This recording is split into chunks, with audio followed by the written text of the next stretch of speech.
Welcome back. GO 317 కి వ్యతిరేకంగా స్థానికత సాధన కోసం ఉద్యోగ ఉపాధ్యాయులు ఆందోళన చేపట్టారు. స్థానికత కోల్పోయిన వారిని స్థానిక జిల్లాలు జోన్లకు కేటాయించాలని డిమాండ్ చేశారు. ఎన్నికల ముందు కాంగ్రెస్ ప్రభుత్వం రాగానే జీవో 317 ను మారుస్తామని సీఎం రేవంత్ రెడ్డి చెప్పారని ఉద్యోగులు గుర్తు చేశారు. అయితే రేవంత్ సర్కార్కు ఏడాది గడిచినా ఇచ్చిన హామీ నెరవేరలేదని ఆవేదన వ్యక్తం చేశారు. ఇప్పటికే ఈ అంశంపై పలువురు మంత్రులు కలిశామని, స్పందన లేకపోవడంతో ఇందిరా పార్కు ధర్నాకు దిగినట్లు ఉద్యోగ ఉపాధ్యాయులు తెలిపారు.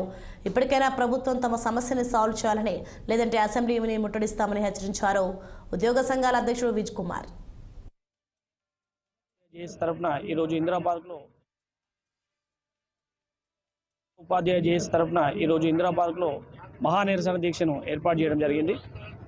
మరి 3 సంవత్సరాల క్రితం టీఆర్ఎస్ ప్రభుత్వం తెచ్చిన ఒక చీకటి జీవోకు నిరసనగా 3 సంవత్సరాలుగా మేము ఉద్యమాలు చేపడుతున్నాం. పిసిసి అధ్యక్షుడిగా ఉన్నటువంటి ప్రస్తుత ముఖ్యమంత్రి రేవంత్ రెడ్డి గారు అధికారంలోకి రాగానే 48 గంటల్లో 317 బాధ్యతలందరికీ న్యాయం చేస్తారన్నారు. మరి సబ్ కమిటీ ఏర్పాటు చేసినప్పటికీ కూడా మాకు న్యాయం జరగకపోవడం వల్ల మొన్న గాంధీ జయంతి రోజు కూడా గాంధీ భవన్ ముట్టడి కార్యక్రమం చేపట్టాం. ఆ రోజు కూడా మహేష్ కుమార్ గారు, పొన్నం ప్రభాకర్ గారు, సీతక్క గారు, తర్వాత కొండా సురేఖ గారు కూడా మాకు మాట ఇవ్వడం జరిగింది.